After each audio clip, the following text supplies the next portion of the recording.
ചോദ്യം number 184 Shri KU Janeesh Kumar, ബഹുമാനപ്പെട്ട ബഹുമാനപ്പെട്ട വൈദ്യുതി വകുപ്പ് മന്ത്രി. Yes minister, please minister, please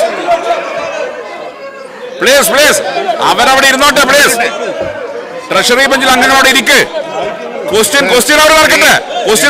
please. കേന്ദ്ര ഊർജ്ജ മന്ത്രാലയത്തിന് കീഴിലുള്ള ബ്യൂറോ ഓഫ് എനർജി എഫിഷ്യൻസി സംസ്ഥാനങ്ങളിലെ കേന്ദ്രഭരണ പ്രദേശങ്ങളുടെയും ഊർജ്ജ കാര്യക്ഷമത വിലയിരുത്തി പ്രസിദ്ധീകരിക്കുന്ന ദേശീയ ഊർജ്ജ കാര്യക്ഷമതാ ഗ്രൂപ്പ് 3 വിഭാഗത്തിൽ കേരളത്തിന് 1ാം റാങ്ക് ലഭിച്ചു. 23-24 കാലയളവിൽ ദേശീയ ഊർജ്ജ കാര്യക്ഷമതാ സൂചികയിൽ ഗ്രൂപ്പ് 2 വിഭാഗത്തിൽ കേരളത്തിന് പുരസ്കാരം ലഭിച്ചു. 2018-2022 എന്നീ വർഷങ്ങളിലും കേരള ദേശീയ ഊർജ്ജ കാര്യക്ഷമതാ സൂചികയിൽ മുന്നിലെത്തിയിരുന്നു. സംസ്ഥാനങ്ങളുടെയും കേന്ദ്രഭരണ പ്രദേശങ്ങളുടെയും ഊർജ്ജ മേഖലയിലെ പ്രവർത്തനങ്ങൾ വിലയിരുത്തി നീതി ആയോഗിന്റെ 22 ഏപ്രിൽ പ്രസിദ്ധീകരിച്ച state energy and climate index round 1 report പ്രകാരം വലിയ സംസ്ഥാനങ്ങളിൽ വിഭാഗത്തിൽ 109.1 പോയിന്റായാണ് ഈ വിഭാഗത്തിൽ കേരളം 2ാം സ്ഥാനം കരസ്ഥമാക്കിയത്. സംസ്ഥാനത്തെ ഊർജ്ജ രംഗത്തെ പുത്തൻ പ്രവണതകൾ സംബന്ധിച്ച് ചർച്ച ചെയ്യുന്നതിനും ഊർജ്ജ കാര്യക്ഷമത സംബന്ധിച്ച് പൊതുജനങ്ങൾ അവബോധം സൃഷ്ടിക്കുന്നതിനുമായി എനർജി മാനേജ്മെന്റ് സെന്റർ 28ാം വാർഷികാഘോഷങ്ങളുടെ ഭാഗമായി 24 ഫെബ്രുവരി 7 മുതൽ 9 വരെ തിരുവനന്തപുരം വഴുതക്കാട് ടാഗോർ ഹാളിൽ വെച്ച് ആദ്യത്തെ അന്താരാഷ്ട്ര ഊർജ്ജമേള സംഘടിപ്പിച്ചു. ISRO, തുടങ്ങിയ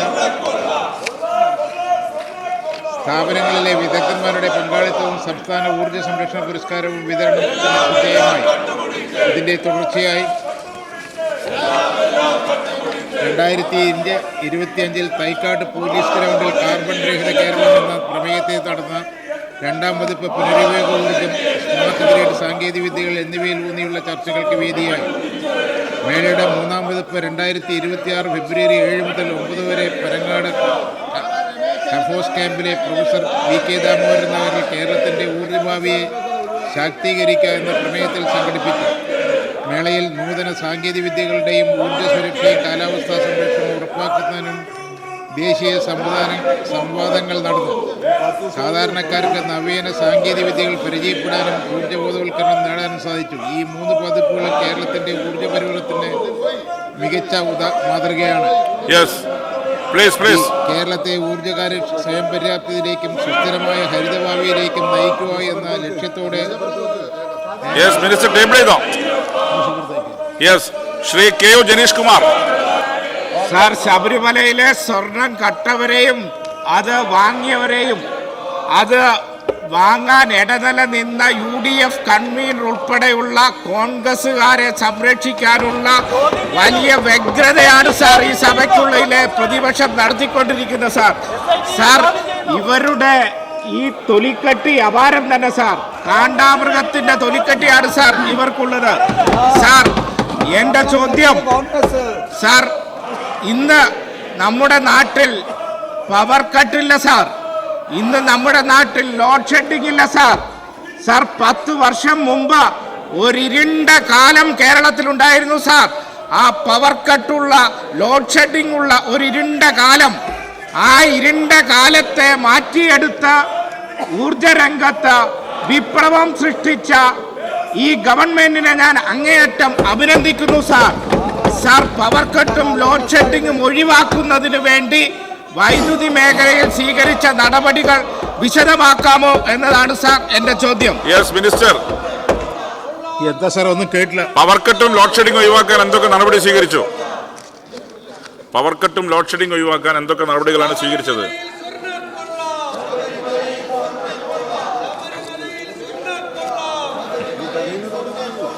പറഞ്ഞോട്ടെ.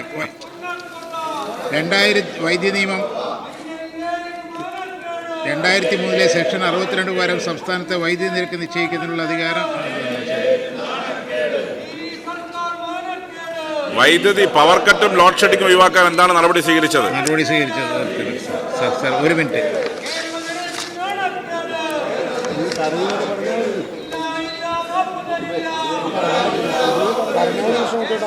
പത്ത് കൊല്ലമായിട്ട് പവർ കട്ടില്ലല്ലോ. 10 കൊല്ലമായും സാർ പവർ കട്ടില്ല. ഉൽപ്പാദന മേഖലയിൽ 2160 മെഗാവാട്ട് ഉൽപ്പാദനം നടത്തിയിട്ടുണ്ട്. അതുകൊണ്ടാണ് സാർ അത്. അതേപോലെ പകൽ സമയത്ത് ആദ്യമായി വൈദ്യുതിക്ക് ചാർജ് കമ്മിയാക്കിയത് കേരളത്തിലാണ്, ഇന്ത്യയിൽ തന്നെ സാർ. അതുകൊണ്ടാണ് സാർ ഈ വൈദ്യുതി ഉൽപ്പാദന മേഖല അത് ഹൈഡ്രൽ പ്രോജക്റ്റ് 171 മെഗാവാട്ട് ഇപ്പോൾ പള്ളിവാസൽ 2-ാം തീയതി ഉദ്ഘാടനം നടത്താനും പോവുകയാണ്.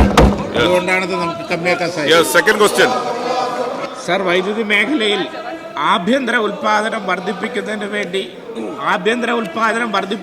വേണ്ടി സ്വീകരിച്ചിട്ടുള്ള നടപടികൾ വ്യക്തമാക്കാമോ? ആഭ്യന്തര ഉൽപാദനം വർദ്ധിപ്പിക്കാൻ സാർ, ഞാൻ നേരത്തെ പറഞ്ഞു, സോളാറിൽ 2100 മെഗാവാട്ട് ഉൽപ്പാദിപ്പിച്ചു. ഹൈഡ്രൽ പ്രോജക്റ്റുകളിൽ 171 മെഗാവാട്ട് ഉൽപ്പാദിപ്പിച്ചു. പള്ളിവാസൽ 2-ാം തീയതി മുഖ്യമന്ത്രി ഉദ്ഘാടനം നടത്താൻ പോവുകയാണ്. ശ്രീ കടകംപള്ളി സുരേന്ദ്രൻ ചുമതലപ്പെടുത്തിയ പ്രകാരം അഡ്വക്കേറ്റ് പ്രേംകുമാർ. സർ, ശബരിമലയിൽ അവിടെയുള്ള വാജിവാഹനം കൈമാറിയതിലും കോൺക്രീറ്റിൻ്റെ കൊടിമരം അത് ചെതലരിച്ചു പോയി എന്ന് പറഞ്ഞ് കൊള്ള നടത്തിയവർ ഇന്ന് നിയമസഭയുടെ ഏറ്റവും പ്രധാനപ്പെട്ട നാടിനു വേണ്ട നിയമങ്ങളാകെ നിർമ്മിക്കാൻ പോകുന്ന സന്ദർഭത്തിൽ നടത്തുന്ന ഈ സമരാഭാസം കേരളീയ സമൂഹം തിരിച്ചറിയുമെന്ന് പ്രതീക്ഷിക്കുകയാണ്. കേരളത്തിൽ സൗരോർജ വൈദ്യുതി ഉൽപ്പാദനത്തിൽ രാജ്യത്തിന് മാതൃകയാണെന്ന് പറയുന്നതിന്റെ കാരണം എന്താണെന്ന് അങ്ങക്ക് വിശദീകരിക്കാമോ?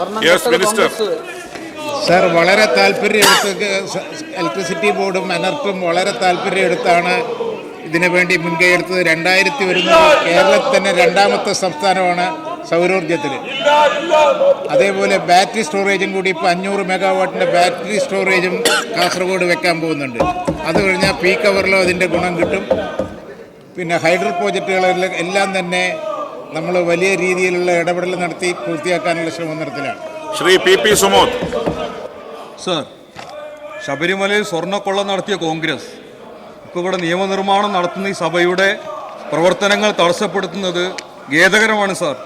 സാർ, എൻ്റെ ചോദ്യം, സംസ്ഥാനത്തെ വൈദ്യുത വിതരണം കൂടുതൽ കാര്യക്ഷമമാക്കുന്നതിന് വേണ്ടി ട്രാൻസ്മിഷൻ ഡിസ്ട്രിബ്യൂഷൻ അടിസ്ഥാന സൗകര്യങ്ങൾ ശക്തിപ്പെടുത്തുന്നതിൽ സർക്കാർ സ്വീകരിച്ച നടപടികൾ എന്തെല്ലാമാണ്?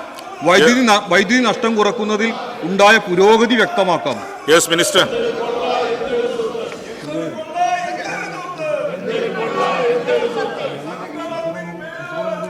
സാർ, ഒന്നുകൂടി ചോദിക്കാൻ പറയണം, കേൾക്കില്ല.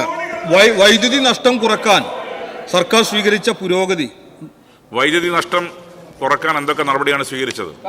സാർ, UDF ഭരണകാലത്ത് 24%